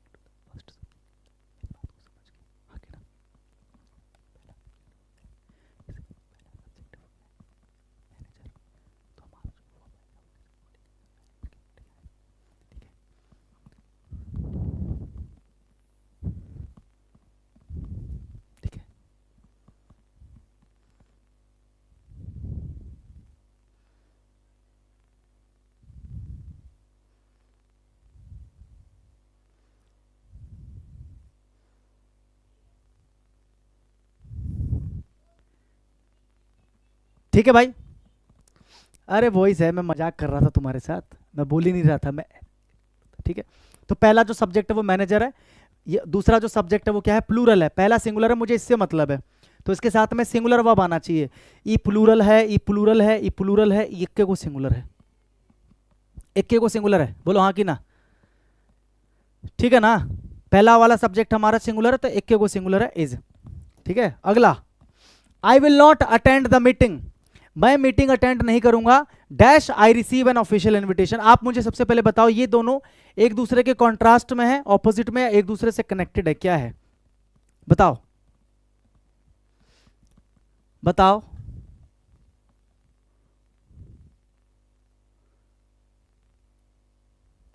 जब तक मस्ती जिंदा है तब तक इंसान की हस्ती जिंदा है ना, सही है। I will not attend the meeting, मैं मीटिंग अटेंड नहीं करूंगा, dash I receive an official invitation. क्या बोलना चाह रहा है कि जब तक मुझे ऑफिशियल इन्विटेशन नहीं मिल जाता मैं मीटिंग अटेंड नहीं करूंगा। एक दूसरे के ऑपोजिट जा रही हैं चीजें कि एक दूसरे के साथ जा रही हैं, एक दूसरे के साथ जा रही हैं। यहां पर एक सिचुएशन है, इसी से कनेक्टेड है, ये अलग अलग नहीं, इसी से कनेक्टेड, कि जब तक ये नहीं होता तब तक ये नहीं होगा। बोलो हाँ कि ना, बोलो हाँ कि ना। ऑल्दो का मतलब क्या होता है, हालांकि, ये ऑपोजिट चीजों को जोड़ने के काम आता है। हालांकि हालांकि उसने मेहनत की लेकिन फेल हो गया, तो मेहनत की फेल हो गया, ऑपोजिट चीजें हैं, तो ये ऑपोजिट चीजों को जोड़ता है। बिकॉज का मतलब क्या होता है, क्योंकि, ये कारण बताने के लिए होता है। ना तो यहां पर दोनों चीजें ऑपोजिट हैं, ना यहां पर कोई किसी का कारण बता रहा है, कोई किसी का कारण नहीं बता रहा, बल्कि सिचुएशन है कि अगर ये होगा तो ये होगा। ठीक है, कोई किसी का कारण नहीं बता रहा है, कोई किसी के लिए ये नहीं बोल रहा है कि भाई ऐसा हुआ लेकिन ऐसा हो गया, ऑपोजिट में कुछ नहीं जा रहा है, कॉन्ट्रास्ट में। इफ यहां पर कोई कंडीशन नहीं रखी जाती है, यहां पर कोई कंडीशन नहीं रखी जा रही है, इफ आई रिसीव, यहां पर क्या हो जाएगा, I will not attend the meeting if I receive an official. ये तो अगर आप इफ लगा दोगे भाई, अगर आप इफ लगा दोगे तो मीनिंग क्या बन जाएगी, देखना, I will not attend the meeting, मैं मीटिंग अटेंड नहीं करूंगा, if I receive an official invitation, अगर मुझे ऑफिशियल इन्विटेशन मिलता है ना तो मैं अटेंड नहीं करूंगा। अरे यहां पर ये नहीं बोल रहा कि अगर मिलेगा तो क्यों नहीं अटेंड करेगा बावले, यहां पर ये बोलना चाह रहा है कि जब तक मुझे नहीं मिलेगा या अगर मुझे नहीं मिलेगा तो मैं अटेंड नहीं करूंगा, यही तो बोलना चाह रहा है। इफ लगा के तो पूरी मीनिंग ही चेंज हो जाएगी कि अगर मुझे ऑफिशियल इन्विटेशन मिलता है, इफ आई रिसीव, अगर मुझे मिलता है तो मैं नहीं जाऊंगा। क्यों नहीं जाएगा, मिला है तो जा, समझ गए, तो इफ नहीं आएगा यहां पर क्या आ जाएगा, अनलेस। अनलेस जो होता है ना वो किसको दिखाता है, एक कंडीशन को दिखाता है, किसको दिखाता है, इसकी हिंदी क्या बनती है, यदि नहीं, क्या बनती है, यदि नहीं। यहां पर आपको नहीं लगाना ही पड़ेगा, तभी ना मीनिंग देगा कि अगर मुझे ऑफिशियल इन्विटेशन नहीं मिलता है तो नहीं जो है ना इकलौता इसी में आ रहा है, इसी में आता है नहीं, क्योंकि अपने आप में एक नेगेटिव वर्ड होता है। अनलेस का मतलब होता है यदि नहीं, यदि मुझे ऑफिशियल इन्विटेशन नहीं मिलता है तो क्या हो जाएगा, unless I receive an official invitation. तो याद रखना, अनलेस हो चाहे अंटिल हो, अंटिल क्या करता है, अंटिल की हिंदी क्या होती है, जब तक नहीं, क्या होती है, जब तक नहीं। इन दोनों में फर्क क्या है दोस्त, ये टाइम ओरिएंटेड होता है, ये सिचुएशन ओरिएंटेड होता है, मतलब इसका फोकस टाइम पे होता है, इसका फोकस सिचुएशन पे। यहां पर एक सिचुएशन है कि भाई सबको मिल रहा है, मुझे नहीं मिल रहा ऑफिशियल इन्विटेशन, तो एक सिचुएशन है कि जब तक मुझे नहीं मिलता है ना, या अगर मुझे नहीं मिलता है तो मैं नहीं जाऊंगा, तो अगर मुझे नहीं मिलता है तो अनलेस आई रिसीव, समझ में आ गई बात। अंटिल टाइम को दिखाता है कि I will not go from here, मैं यहां से नहीं जाऊंगा, अंटिल योर मदर कम्स, जब तक तुम्हारी मम्मी नहीं आती। तो ये दोनों अपने आप में क्या है, नेगेटिव है, दोनों अपने आप में क्या है भाई, नेगेटिव वर्ड्स हैं। और नेगेटिव होने का मतलब क्या है कि इनके साथ में कभी भी गलती से नॉट लगाने की गुस्ताखी मत करना, ये अपने आप में नेगेटिव होते हैं। ठीक है, इनके साथ में नॉट लगाने की गुस्ताखी मत करना, नॉट या नो जैसे शब्द मत लगाना। तो ये हो गया आपका करेक्ट आंसर। ठीक है, समझ गए, बोलो हाँ कि ना, बोलो हाँ कि ना, आ गया समझ में, यस एब्सोल्युटली राइट। ठीक है, आगे बढ़िए। द न्यू ट्रेनिंग प्रोग्राम, जो नया ट्रेनिंग प्रोग्राम है, एम्स, उसका लक्ष्य है वो लक्ष्य करता है टू एनहांस कम्युनिकेशन। देखो नया जो ट्रेनिंग प्रोग्राम है उसका एम यानी कि लक्ष्य क्या है, क्या करना, टू एनहांस, क्या इनहेंस करना, कम्युनिकेशन स्किल्स को। इंप्रूव, क्या इंप्रूव करना, टीम वर्क को। देखो यहां पर एक वर्ब है, वर्ब की फर्स्ट फॉर्म, ठीक है, यहां पर एक वर्ब है, वर्ब की फर्स्ट फॉर्म, और एंड के बाद जब हम तीन चीजों को जोड़ते हैं तो कैसे जोड़ते हैं, राम, श्याम एंड लखन, ऐसी जोड़ते हैं ना। जब हम दो से ज्यादा को जोड़ते हैं तो स्टार्टिंग वालों के साथ में कॉमा लगा देते हैं और लास्ट वाले दो के साथ एंड लगा देते हैं। अगर दो ही होते तो मैं क्या लिखता, राम एंड श्याम, सीधा एंड लगा देता, राम एंड श्याम, है ना, बोलो हाँ कि ना। मैंने क्या बताया था, एंड जो होता है, एंड जो होता है एक ऐसा कंजंक्शन होता है जो सिमिलर चीजों को जोड़ता है। तो यहां पर अगर वर्ब की फर्स्ट फॉर्म की बात हो रही है, कॉमा के बाद फिर वर्ब की फर्स्ट फॉर्म की बात हो रही है, तो एंड जो है इन तीनों को जोड़ ही तो रहा है, यानी कि यहां पर भी एक वर्ब की फर्स्ट फॉर्म होगा, बोलो हाँ कि ना। इसको बोलते हैं वर्ब की कॉन्टिन्यूटी मेंटेन करना। भैया वर्ब की कॉन्टिन्यूटी होती है, जैसे यहां पर वर्ब की फर्स्ट फॉर्म है, कॉमा के बाद फिर से वर्ब की फर्स्ट फॉर्म है, तो यहां पर भी एंड के बाद वर्ब की फर्स्ट फॉर्म, क्योंकि ये तीनों जुड़े हुए हैं आपस में। To improve, to enhance and क्या हो जाएगा, वर्ब की फर्स्ट फॉर्म। ये फर्स्ट फॉर्म है क्या, नहीं है, आईएनजी वाली फॉर्म नहीं चाहिए मुझे, एस लगा हुआ भी नहीं चाहिए मुझे, ये तो अपने आप में थर्ड फॉर्म में नहीं चाहिए मुझे, इकलौता वर्ब की फर्स्ट फॉर्म। तो ये मेरा आंसर, इकलौता वर्ब की फर्स्ट फॉर्म मुझे दिख रहा है यहां पर, बिल्ड, तो ये हो जाएगा मेरा आंसर। इसमें आईएनजी लगा हुआ है, ये मुझे नहीं चाहिए, बोलो हाँ कि ना। इसमें एस लगा हुआ है, मुझे नहीं चाहिए, मुझे वर्ब की फर्स्ट फॉर्म चाहिए, ठीक है। और इसमें ये तो वर्ब की थर्ड फॉर्म है, बिल्ट, तो ये भी मुझे नहीं चाहिए। तो मेरा आंसर जो है ना झटपट से क्या आ जाएगा, ऑप्शन बी आ जाएगा, बोलो हाँ कि ना। ठीक है, आगे बढ़ जाए दोस्त, चलो अगला question. Dash he tried hard, he could not convince the panel. देखो उसने बहुत मेहनत की, पूरा संघर्ष किया, लेकिन वो पैनल को इंप्रेस ना कर सका, दोनों चीजें क्या है, कॉन्ट्रास्ट में। अब बोलो है कि नहीं? देखो पकड़ में आना चाहिए। अगर आप पकड़ ले रहे हो ना इस तरीके से कि कॉन्ट्रास्ट में है, या एक दूसरे का रीजन बता रहा है, या एक दूसरे से कनेक्टेड है, ये बहुत जरूरी है समझना। जैसे पीछे वाले में आपने देखा ना कि वो एक दूसरे से रिलेटेड थे, कोई किसी का रीजन नहीं बता रहा था, कोई किसी के ऑपोजिट नहीं था, लेकिन यहां पर सीधा सीधा पता चल रहा है कि ऑपोजिट है, कि उसने प्रयास तो बहुत किया लेकिन वो पैनल को इंप्रेस ना कर सका। तो ऑपोजिट चीजों को जोड़ने का काम अभी थोड़ी देर पहले मैंने बताया था कौन करता है, दो करता है। दो का मतलब हालांकि, अब आप पढ़ के देखो ना, बिल्कुल सही लगेगा आपको। हालांकि उसने अपना पूरा प्रयास किया, वो पैनल को इंप्रेस ना कर सका, तो यहां पर क्या आ जाएगा, दो। क्या आ जाएगा, दो। ठीक है। बिकॉज क्या करता है, बिकॉज क्योंकि, यानी कि रीजन बताता है, हमें रीजन नहीं बताना यहां पर। ठीक है। वेन एवर का मतलब जब भी, ये टाइम को बताता है, हमें टाइम की बात नहीं हो रही है यहां पर। हाउ एवर का मतलब चाहे जो भी हो, ये हमेशा क्या करता है, दो सेंटेंसेस को जोड़ता है जो अपने आप में कंप्लीट है। ठीक है। तो हमें यहां पर कॉन्ट्रास्ट वाली चीजों को जोड़ना था, तो कॉन्ट्रास्ट वाली चीजों को जोड़ने के लिए हमेशा याद रखना मेरे दोस्त, क्या लगाओगे आप, दो लगाओगे। दो का मतलब क्या होता है, हालांकि। यही तो मीनिंग है, हालांकि उसने अपना पूरा प्रयास किया, हालांकि उसने अपना बेस्ट एफर्ट लगाया, लेकिन वो पैनल को इंप्रेस ना कर सका। ये छोटी छोटी चीजें जो आपको अभी आसान लग रही होंगी ना, क्योंकि आपने इतने दिन से पढ़ लिया है मुझसे, एग्जाम में यही चीजें इतना कंफ्यूज कर देती है कभी कभी, क्योंकि वहां पर आपके पास एक टाइम लिमिट होती है, वहां पर आपके पास एक टाइम लिमिट होती है, उसी टाइम लिमिट के अंदर आपको गिवन क्वेश्चंस को अटेम्प्ट करना होता है। तो गिवन टाइम के अंदर करना एक बड़ी चीज है, करना बड़ी चीज नहीं है, गिवन टाइम के अंदर करना एक बड़ी चीज है, जिसको आपको मेंटेन करना होता है। हाँ कि ना? अगला, the results of the survey, survey के जो रिजल्ट्स हैं, were dash surprising that experts questioned the data. मतलब सर्वे के जो रिजल्ट थे वो इतने सरप्राइजिंग थे कि जो एक्सपर्ट थे उन्होंने डाटा पर ही क्वेश्चन खड़े कर दिए। जो सर्वे के रिजल्ट थे वो इतने ज्यादा सरप्राइजिंग थे कि जो एक्सपर्ट लोग थे उन्होंने डाटा पर ही क्वेश्चन खड़े कर दिए कि भाई तुम्हारा डाटा ही ठीक नहीं है। अभी थोड़ी देर पहले हम तुमका बताए रहे, अभी थोड़ी देर पहले हम तुमका बताए रहे कि नहीं बताए रहे, बताओ, कि सो के साथ में दैट का पेयर आता भैया। हिंदी क्या बनती है, इतना की, इतना डैश डैश डैश की। तो वही तो बोल रहा है कि सर्वे का रिजल्ट इतना सरप्राइजिंग था, इतना सरप्राइजिंग था, इतना सरप्राइजिंग था कि एक्सपर्ट्स ने क्वेश्चन खड़े कर दिए। इतना सरप्राइजिंग था कि, तो इतना सरप्राइजिंग था कि, तो की पहले से लगा हुआ है, इतना लगा दो, हो गया तुम्हारा आंसर, खत्म। क्या चाहिए तुम्हें? दैट को देखकर मुझे पता चल गया कि यहां पर सो और दैट का पेयर आ रहा है, टू नहीं आ रहा। अगर यहां पर टू आ रहा होता तो मैं यहां पर टू लगा देता, क्योंकि टू और टू का पेयर बनता है। यहां पर दैट है, दैट के साथ में सो का पेयर बनता है मेरे दोस्त। ठीक है, बोलो हाँ कि ना, बोलो हाँ कि ना, बोलो हाँ कि ना, बोलो हाँ कि ना।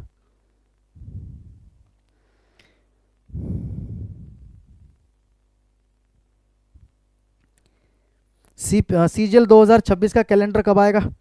अभी तो पहले 2025 के एग्जाम हो जाए उसके बाद ही आएगा। अभी तो 2025 के एग्जाम पेंडिंग है, अभी 2025 का सीपीओ पेंडिंग है, 2025 का एमटीएस पेंडिंग है, अभी 2025 की और दिल्ली पुलिस के बहुत सारे एग्जाम्स है वो पेंडिंग है। वो सब हो जाए ना कंप्लीट एक बार, जो जनवरी फरवरी तक जाएगा मेरे को लग रहा है प्रोसेस सारा का सारा एग्जाम का, वो होने के बाद ही आप उम्मीद करो 26 के बारे में। वैसे भी किसी महान इंसान ने कहा ना, 26 में तो दुनिया खत्म है, तो 26 के बारे में क्यों सोच रहे हो। ठीक है, आ जाओ। At the sight of the police, यानी कि पुलिस को देखते ही, at the sight of the police, police को देखने मात्र से ही जो थीफ था, यानी कि जो चोरवा था, रन अवे, वो भाग गया, in the dash of an eye. Direct phrase बताता हूं, blink of an eye. Blink का मतलब क्या होता है, ब्लिंक, ब्लिंक का मतलब होता है झपकाना, जैसे आप अपनी पलक झपकाते हो ना, उसको बोलते हैं ब्लिंक करना।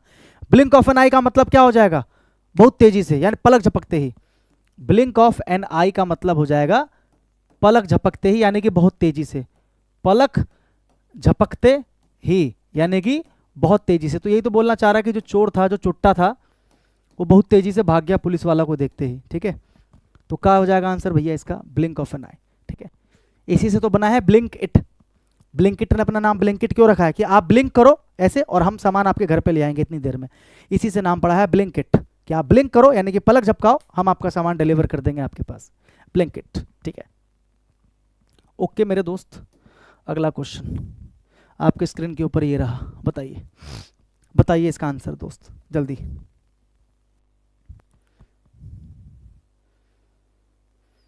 बताइए इसका answer fast.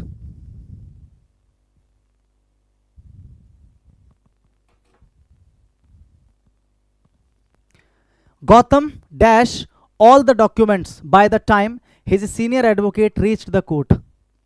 Gautam dash all the documents, Gautam ने सारे डॉक्यूमेंट्स डैश कर दिए बाय द टाइम, जिस समय तक हिज सीनियर एडवोकेट रीच्ड, जिस समय तक उसके सीनियर एडवोकेट रीच्ड यानी कि पहुंचे कोर्ट में, यानी कि घटना पास्ट की है। कंफर्म हो रहा है ये, घटना पास्ट की है। तो अगर घटना पास्ट की है तो फ्यूचर का वर्ब यहां पर क्या कर रहा है, प्रेजेंट का वर्ब यहां पर क्या कर रहा है, प्रेजेंट का वर्ब यहां पर क्या कर रहा है, एलिमिनेट करके आंसर निकाल दिया मैंने। एग्जामिनर आपको ऐसे बहुत सारे क्वेश्चंस देता है जिसमें आपको कुछ करने की जरूरत नहीं पड़ती है। अधिकतर क्वेश्चंस ऐसे होते हैं, जब आपको पता है पूरी घटना पास्ट में चल रही है तो फ्यूचर का वर्ब नहीं आएगा, ये प्रेजेंट का वर्ब होता है, आपको पता है एस जिसमें लगा होता है वो प्रेजेंट में आता है, तो प्रेजेंट नहीं आएगा। ये भी इज भी प्रेजेंट है, प्रेजेंट नहीं आएगा, तो the correct answer is C, had examined. वैसे भी आपको याद होगा मैंने बताया था, जब दो घटनाएं पास्ट में हुई हों, अगर दो घटनाएं पास्ट में हुई हों एक के बाद दूसरी, तो पहली घटना हमेशा पास्ट परफेक्ट से बनाते हैं, पास्ट परफेक्ट हेड के साथ वर्ब की थर्ड फॉर्म, और दूसरी घटना पास्ट इंडेफिनिट। यही तो कहना चाह रहा है। पहली घटना क्या है, डॉक्यूमेंट्स को क्या कर लेना, एग्जामिन कर लेना। डॉक्यूमेंट एग्जामिन करने के बाद ही ना एडवोकेट आया जी, यानी कि दो घटनाएं पास्ट की हैं एक के बाद दूसरी हुई है, तो पहली घटना पास्ट परफेक्ट से। इतना सोचने की जरूरत ही ना थी, मुझे पता है पास्ट में कहानी चल रही है, तो यानी कि इन तीनों में से कोई ऑप्शन नहीं होगा, एक ही ऑप्शन है पास्ट वाला, जो कि ऑप्शन जो भी है, ठीक है। आई ट्रस्ट हिम कंप्लीटली, मैं पूरी तरीके से उस पर ट्रस्ट करता हूं। हिज कंडक्ट, उसका जो कंडक्ट है यानी कि जो बिहेवियर है, जो उसका बर्ताव है ना, इज डैश सस्पिशन, सस्पिशन का मतलब होता है संदेह यानी कि डाउट। उसका जो कंडक्ट, अगर आप खुद ही कह रहे हो कि भैया मैं उस पर पूरा भरोसा करता हूं क्योंकि उसका जो कंडक्ट है ना, उसके जो कार्य हैं वो डाउट से परे हैं, डाउट से परे यानी कि उस पर डाउट नहीं किया जा सकता, तभी तो आप बोल रहे हो ना पूरा ट्रस्ट है। तो डाउट से परे को क्या बोलते हैं, क्या बोलते हैं, क्या बोलते हैं, above, above suspicion. Above, above suspicion का मतलब क्या होता है, डाउट से परे। अबव की हिंदी क्या निकलती है, से परे। क्या निकलती है इस वाले सेंस में, से परे। जब मैं आपको प्रीपोजिशन पढ़ाऊंगा ना तो वहां पर इसका और अच्छे से यूज बताऊंगा, अबव और ओवर में क्या डिफरेंस होता है ना। और अगर इसका ऑपोजिट लगाना हो तो आप क्या लगा दोगे, अंडर। क्या लगा दोगे, अंडर, है ना। जैसे अगर आपको बोलना हो डाउट से परे, मतलब डाउट नहीं कर सकते उसके ऊपर, तो क्या बोलोगे, अबव सस्पिशन। क्या बोलोगे, अबव सस्पिशन। और अगर आपको बोलना हो कि नहीं यार मुझे उस पर बिल्कुल भरोसा नहीं है, उसका जो कंडक्ट है ना वो डाउट के घेरे में है, मतलब उस पर डाउट किया जा सकता है, तो his conduct is under suspicion. क्या बोलोगे, अंडर सस्पिशन। बोलो बात समझ में आई कि नहीं आई, बोलो, अंडर सस्पिशन। क्लियर, सबका गलत, सब गलत लगाए थे बे निकम्मो, ठीक है। He is dash tired to finish his homework. जल्दी आंसर बताना इसका, चलो देखते कौन लिखता है, जल्दी, एक सेकंड में, जल्दी जल्दी जल्दी जल्दी जल्दी।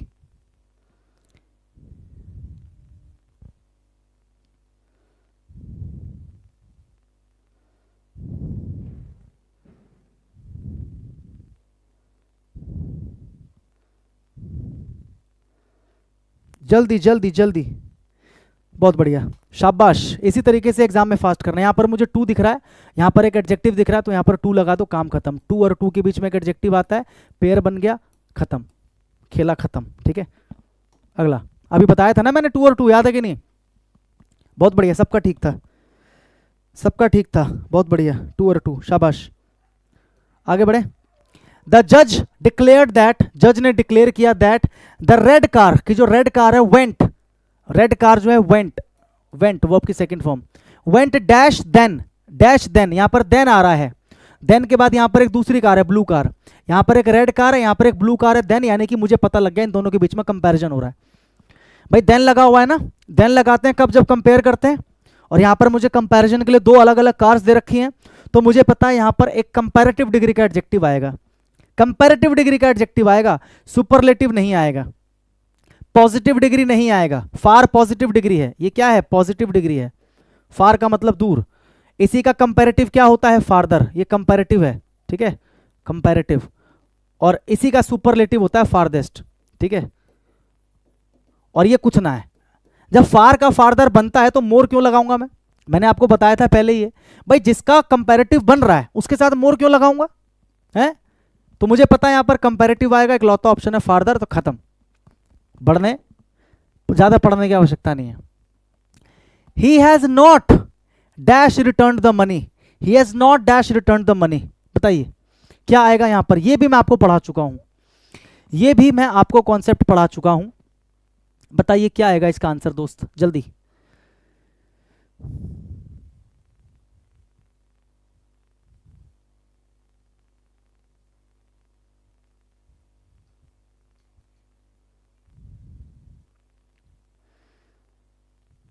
ये भी मैं आपको पढ़ा चुका हूं, बताइए।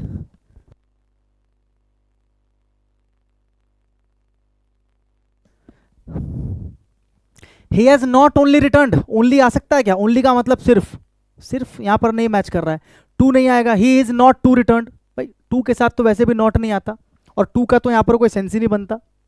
टू के बाद में वर्ब दे रखा है यहां पर, टू के बाद में वर्ब नहीं आता, टू के बाद एडजेक्टिव आता है। ठीक है, बात समझ में आ रही है, हाँ कि ना? दो बच्चे आपके पास, स्टिल और येट। स्टिल और येट, मैंने आपको दोनों के बीच में फर्क बता रखा है। स्टिल का, स्टिल आप कब लगाते हो? जब किसी भी काम को आपको दिखाना होता है कि वो काम अभी भी कंटिन्यू है। और येट आप कब लगाते हो? ठीक है, जब आपको दिखाना होता है कि कोई काम अभी तक हुआ नहीं है, कोई काम अभी तक हुआ नहीं है लेकिन हो सकता है, लेकिन हो सकता है, बताया था कि नहीं? लेकिन हो सकता है, ठीक है, बताया था। तो यहां पर क्या बोलना चाह रहा है कि उसने अभी तक पैसे, और वैसे भी मैंने बताया था इसका यूज हम लोग परफेक्ट टेंस में करते हैं। किस में करते हैं? परफेक्ट टेंस में। तो यहां पर परफेक्ट टेंस दे रखा है हैज के साथ वर्ब की थर्ड फॉर्म, तो यहां पर क्या आ जाएगा? येट। यही तो बोलना चाह रहा है कि उसने अभी तक नहीं लौटाए मेरे पैसे, तो हो सकता है आगे लौटा दे। मैं किसी काम के कंटिन्यू होने की बात नहीं कर रहा हूं, बल्कि ये बता रहा हूं कि अभी तक नहीं हुआ है, अभी तक नहीं हुआ है। ठीक है, यानी कि ही has not yet return my money, उसने अभी तक मेरे पैसे लौटाए नहीं है। स्टिल और येट के बीच में डिफरेंस मैंने ऑलरेडी आपको बता रखा है। तो इसका जो आंसर हो जाएगा वो क्या हो जाएगा? येट हो जाएगा। ठीक है, yet is the correct answer. अगला, they could not reach the railway station, वो रेलवे स्टेशन नहीं पहुंच सके before the train. Could not, तो कुड आता है पास्ट में, यानी कि वो रेलवे स्टेशन नहीं पहुंच सके बिफोर द ट्रेन, तो आगे ऑब्वियस सी बात है, आगे पास्ट में कहानी चलेगी। जब ये कहानी पास्ट में है, ये कहानी पास्ट में चलेगी। हैज आता है प्रेजेंट में, हैज आता है प्रेजेंट में, लीव यानी कि वर्ब की फर्स्ट फॉर्म आता है प्रेजेंट में, खत्म, एक ही बचा है पास्ट का, यानी कि वर्ब की सेकंड फॉर्म जो पास्ट में आता है, जो पास्ट में आता है। तो एक ही ऑप्शन है पास्ट वाला, जो कि मेरा आंसर है।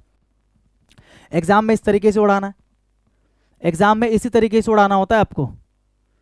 बहुत बढ़िया भाई, जिस हिसाब से आप लोग स्पीड में आंसर लिख रहे हो ना, मुझे आप लोगों पे बहुत प्राउड फील हो रहा है। और मैं दावे के साथ कह सकता हूँ कि जो रेगुलरली इन क्लासेस को फॉलो कर रहे हैं, और इस प्लेलिस्ट के अंदर जितनी क्लासेस मैंने डाली हैं, वो कैब से लेकर क्लोज टेस्ट, पैराजंबल, जिन्होंने भी वो देख लिया है, मैं दावे के साथ कह सकता हूँ कोई माइका लाल इस बार तुम्हारा सिलेक्शन रोक नहीं सकता।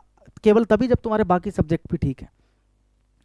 इंग्लिश में बटे बटे ले भी आओगे, बाकी सब्जेक्ट में अगर नहीं आएंगे तो कोई फायदा नहीं है दोस्त, कोई फायदा नहीं है, सच बता रहा हूं मैं आपको। हाँ, अगर बाकी सब्जेक्ट भी आपके अच्छे हैं तो इंग्लिश तो अच्छी है ही, मैं पूरा, मुझे विश्वास है। और मैं दावे के साथ कह सकता हूं कि इस बार कोई माइका लाल आपको दरोगा बनने से नहीं रोक सकता, या कोई माइका लाल आपको एमटीएस में सिलेक्शन लेने से नहीं रोक सकता, अगर बाकी सब्जेक्ट पे आपकी कमांड है। ठीक है, no other book in the series captivated readers as, कुछ याद आया? एज मैंने क्या बोला था? एज और एज के बीच में हमेशा एक एडजेक्टिव आता है पॉजिटिव डिग्री का। याद आ गया कि नहीं याद आ गया? एज हो चाहे सो एज हो, डायरेक्ट याद आना चाहिए भाई, इतना टाइम नहीं लगना चाहिए। एज और सो एज के बीच में क्या आना चाहिए? पॉजिटिव डिग्री का एडजेक्टिव। तो मोर कंपैरेटिव होता है, मोस्ट सुपरलेटिव होता है, ये दोनों पॉजिटिव होते हैं। ये भी पॉजिटिव होता है और ये भी पॉजिटिव होता है। ये भी क्या होता है? पॉजिटिव होता है।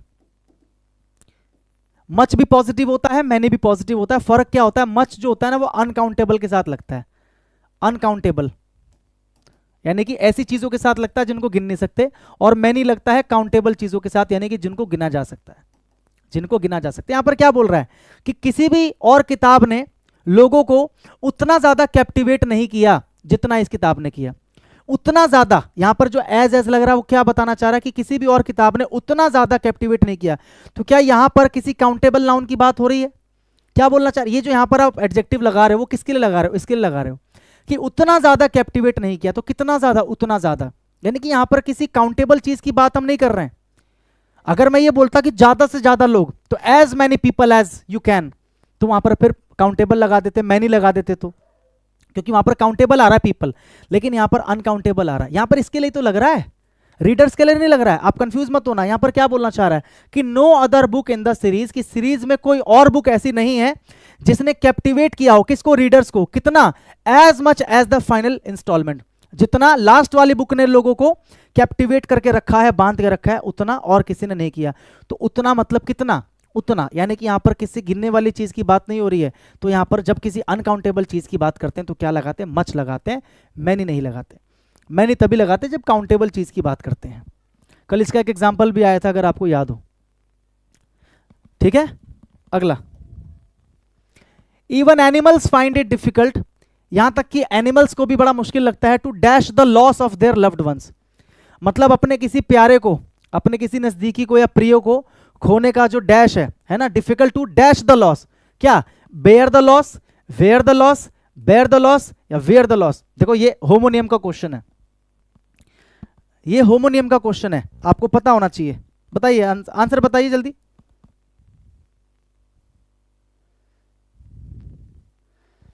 ये कौन है भाई, क्या हाल है रोशन, जवाब भी दे दे कर। कौन हो आप मेरे दोस्त, मेरे भाई?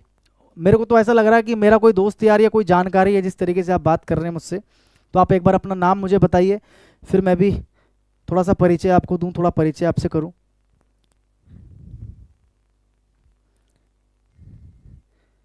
बताइए।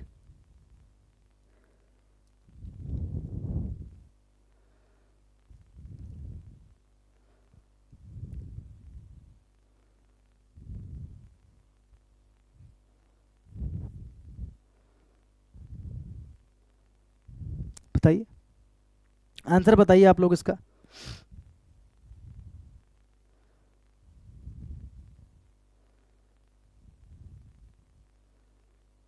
वैभव,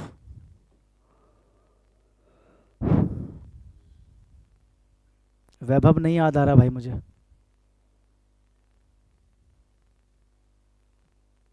एक वैभव को तो मैं जानता हूं जिसका निकनेम कुछ अलग सा था जो मैं क्लास में नहीं बोल सकता। अगर भाई वही है तो एक बार कंफर्म कर दे कि हाँ हाँ हाँ मैं वही हूँ, नहीं तो मैं निकनेम ले दूंगा सबके सामने। ठीक है, एक वैभव को तो मैं जानता हूँ जिसका निकनेम बड़ा अजीब सा है, मैं बच्चों के सामने लेना नहीं चाहता। तो एक बार कंफर्म कर दे भाई कि हाँ दोस्त मैं वही हूँ, तो मैं निकनेम लूंगा नहीं यहाँ पे। ठीक है,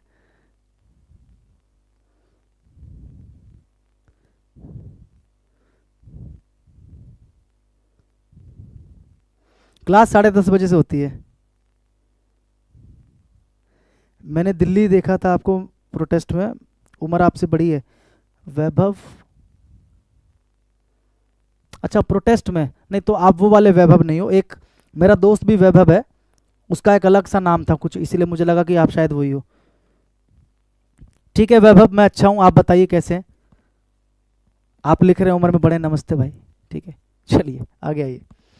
even animals find it difficult to dash the loss of their loved ones, अपने लव्ड वंस को खोने का जो लॉस है ना वो भी नहीं डैश कर सकते। तो क्या नहीं डैश कर सकते, ठीक है, क्या नहीं कर सकते भैया? देखो वेयर का मतलब क्या होता है, कहां, तो क्या कहां यहां पर आ सकता है?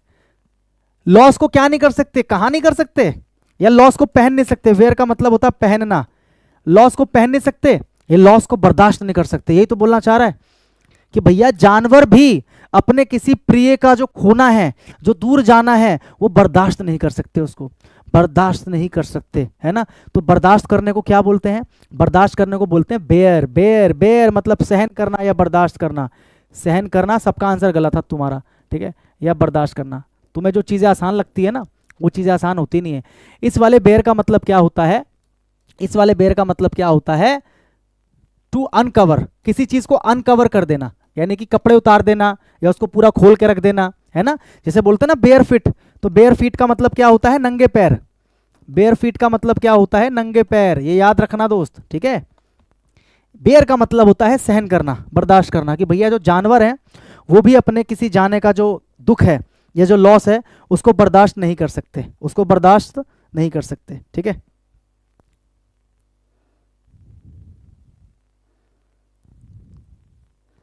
नहीं निकनेम तुम्हें यहाँ पर थोड़ी बताऊंगा मैं, सर मेरा नाम लीजिए। आशीष भाई को सब लोग हेलो बोलेंगे मेरी तरफ से। ये आशीष भाई आ चुके हैं हमारी क्लास के अंदर, बहुत अच्छा लगा मुझे, ठीक है आशीष भाई। तो यहाँ पर क्या आ जाएगा? बेयर आ जाएगा। बेयर का मतलब क्या होता है? सहन करना, ठीक है। जिसे याद रखना, अगर कोई बोलते ना कि मेरा खर्चा कौन उठाएगा, तो who will bear the expense, याद रखना। एक फ्रेज बता रहा हूं मैं आपको, who will bear the expense. Bear the expense का मतलब क्या होता है? खर्चा उठाना, ठीक है। ओके, आगे आ जाओ। The dog took a dash during his walk. Dog ने डैश लिया, क्या लिया? पॉज लिया, पॉज लिया, पॉज लिया या पॉज लिया। देखो होमोनियम का क्वेश्चन है, साउंड सिमिलर है सबका लेकिन मीनिंग अलग अलग है। मीनिंग क्या है? अलग अलग है, ठीक है। डॉग ने डैश लिया ड्यूरिंग हिज वॉक, अपनी वॉक के दौरान, एंड लिफ्टेड, और उसने उठाया, क्या उठाया? अपने डैश को, अपने पोर्स को, अपने पॉज को, या अपने पॉज को, या अपने पोर्स को। क्या आना चाहिए बताइए, क्या आना चाहिए बताइए। इस टाइप के क्वेश्चन भी आते हैं एग्जाम में भाई। बताओ क्या होगा इसका करेक्ट आंसर। दोनों ब्लैंक के अंदर फिल करना है आपको, बताइए। अभी तो नाम लिया आशीष, आशीष.110 अभी तो नाम लिया आपका, ठीक है।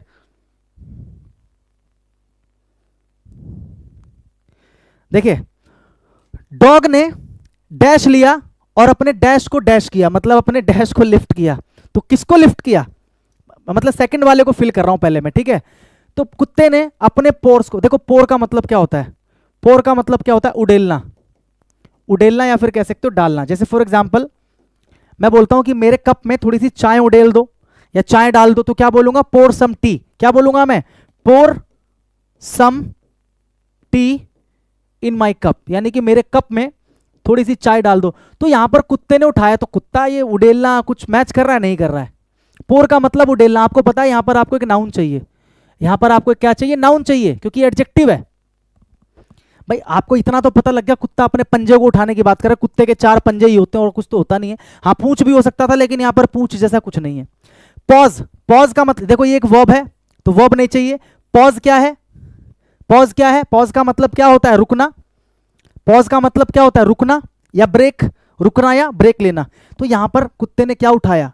रुकना, ब्रेक लेना, कुछ मैच नहीं कर रहा है। देखो पॉज, पॉज का मतलब होता है पंजे, PAWS जो लिखा है ना पॉज, पॉज का मतलब होता है पंजा। तो कुत्ते ने अपने पंजे को उठाया, कुत्ते ने अपने पंजे को उठाया। और पोर, ये जो पोर लिखा है ना पोर, इस पोर का मतलब क्या होता है? पोर का मतलब होता है छिद्र या छेद, ठीक है। छिद्र या छेद, पोर्स। जैसे हमारी बॉडी के ऊपर बहुत सारे क्या होते हैं? पोर्स होते हैं, जिससे पसीना बाहर निकलता है, तो उसको बोलते हैं पोर्स। तो यहां पर मुझे पता है पोर्स की बात नहीं हो रही है, यहां पर एक ही ऑप्शन है जो मैच कर रहा है सेकंड वाले से, पॉज। तो फर्स्ट वाले में क्या आएगा? पॉज। यानी कि कुत्ता जो था टुक अ पॉज, मतलब वो थोड़ी देर के लिए पॉज हुआ, यानी कि रुका, और उसने अपना जो पॉज है, जो पंजे उसने ऊपर उठाए, यानी कि this is the correct answer, ठीक है। समझ गए? बोलो हाँ कि ना, बोलिए।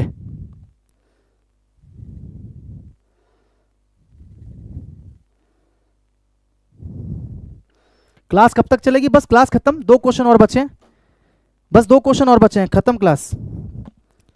आ जाओ। ड्यूरिंग द रेन या ड्यूरिंग द रेन या ड्यूरिंग द रेन या ड्यूरिंग द राइन, देखो चारों क्या हैं? सिमिलर वर्ड वाले, सिमिलर साउंड वाले हैं। 4 वर्ड आपको दिखाई दे रहे हैं, बस 2 क्वेश्चन रह गए, ध्यान से देख लो, ठीक है। यहां पर 4 वर्ड्स आपको दिखाई दे रहे हैं, रेन, रेन, रेन, राइन। चारों का साउंड सिमिलर है, ठीक है, चारों का साउंड सिमिलर है।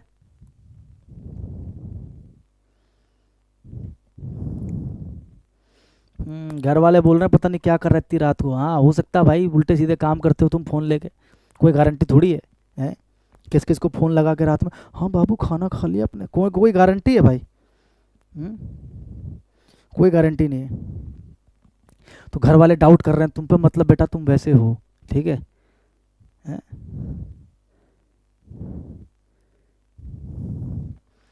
देखो रिन का मतलब क्या होता है? लगाम।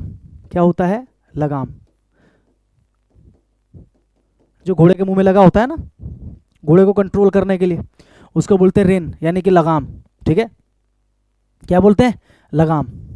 रेन का मतलब क्या है? बारिश, बारिश या बारिश होना, बारिश या बारिश होना। रेन का मतलब है शासन या शासनकाल, शासनकाल, ठीक है, शासन या शासनकाल।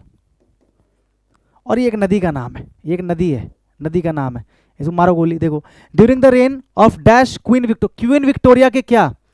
क्वीन विक्टोरिया के लगाम के समय, ड्यूरिंग का मतलब के दौरान, तो क्वीन विक्टोरिया के लगाम के दौरान, या क्वीन विक्टोरिया के बारिश के दौरान, या क्वीन विक्टोरिया के शासन के दौरान, शासन के दौरान। तो यहां पर करेक्ट आंसर क्या आ जाएगा? रेन, ठीक है, शासन के दौरान।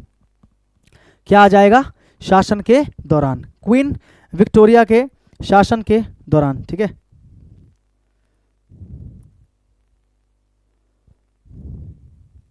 ठीक है, ओके। एक तो भाई भाई हमारा पता नहीं नाम आईडी आपकी कंचन क्यों है?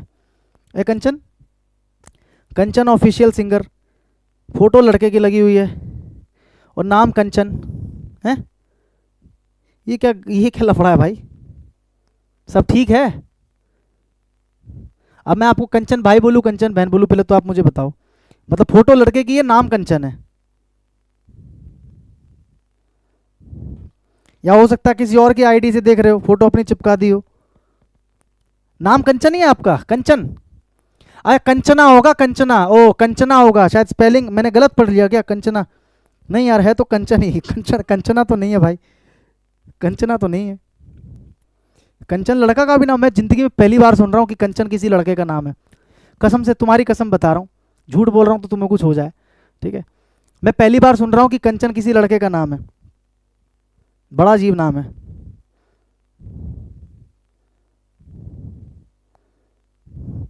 ठीक है। चलो चलो भाई, ठीक है, अच्छा है अगर है नाम तो। लास्ट क्वेश्चन है आज का। We should dash away all the prejudices. Prejudice का मतलब क्या होता है? पूर्व अवधारणाएं। पूर्व अवधारणाएं मतलब हमारे समाज में बहुत सारी ऐसी पूर्व अवधारणा होती है ना, कि नहीं ऐसा नहीं करना चाहिए, ऐसा हो जाएगा, या लड़कियों को देर रात बाहर नहीं निकलना चाहिए, या लड़कियों को कंट्रोल में रहना चाहिए, या समाज में इस हिसाब से चलना, इनको बोलते हैं अवधारणाएं। पूर्व अवधारणा जो समाज में बहुत पहले से चलती आ रही है। ठीक है, बहुत समय से चलती आ रही हैं। तो हमें सभी के सभी पूर्व अवधारणाओं को डैश कर देना चाहिए, टू लिव इन हार्मनी, ताकि हम शांति से रह सके। हार्मनी का मतलब क्या होता है? In peace. हार्मनी का मतलब क्या है? इन पीस, ताकि हम शांति से सब लोग रह सके। इसलिए हमें सारी पूर्व अवधारणाओं को डैश करना पड़ेगा। Cast, caste, coast, cost. Cast का मतलब क्या होता है? फेंकना या डालना, फेंकना या डालना। ठीक है, कास्ट का मतलब तो आपको पता ही है, जाति, जिसमें पूरा भारतवर्ष उलझा हुआ है। ठीक है, कोस्ट का मतलब क्या होता है? समुद्र या नदी का जो तट होता है ना, जो किनारा होता है, समुद्र या नदी का जो तट होता है, जो किनारा होता है, उसको बोलते हैं कोस्ट। और कॉस्ट का मतलब क्या है? कीमत।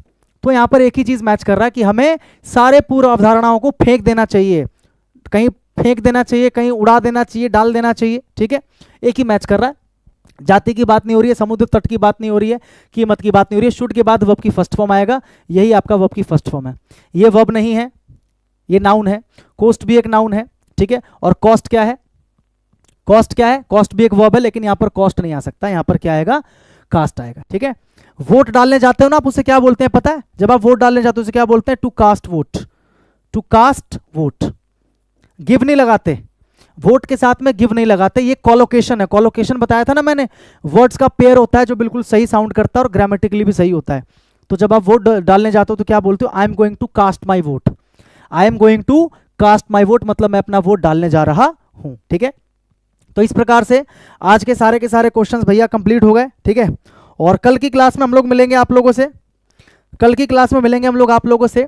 देखते हैं, अगर ब्लैंक कराना हुआ तो ब्लैंक कराऊंगा, वरना कल की क्लास में इतना तगड़ा कॉन्सेप्ट में कराने वाला हूं, इतनी तगड़ी और बढ़िया बढ़िया चीजें कराने वाला हूं कल की क्लास में, जो अभी एडुकेटी पूछ रहा है। अभी एडुकेटी लेटेस्ट में जो चीजें पूछ रहा है, थोड़ी सी घुमा फिरा कर, या क्या बोलते हैं उसको, पार्ट ऑफ स्पीच से रिलेटेड चीजें पूछ रहा है, या और इधर उधर की चीजें पूछ रहा है ना, आइडेंटिफाई कैसे करें, क्या करें, वो सारी चीजें कल की क्लास में मैं कराने वाला हूं। तो अगर कल की क्लास में आप अपने यार दोस्त को लेकर आ सकते हो ज्यादा से ज्यादा संख्या में, तो कल की क्लास में जुड़ना, हो सके तो कल की क्लास में बहुत अधिक संख्या में जुड़ने की कोशिश करना, ज्यादा संख्या में, ताकि ज्यादा बच्चों तक वो वीडियो, वो क्लास पहुंच सके। ठीक है, कल मिलेंगे आप लोगों से। और ठीक है, ओके भाई, याद हो गया, याद हो गया आप लड़के हो। चलो ठीक है भाई, सभी को गुड नाइट, जय हिंद, शुभ रात्रि।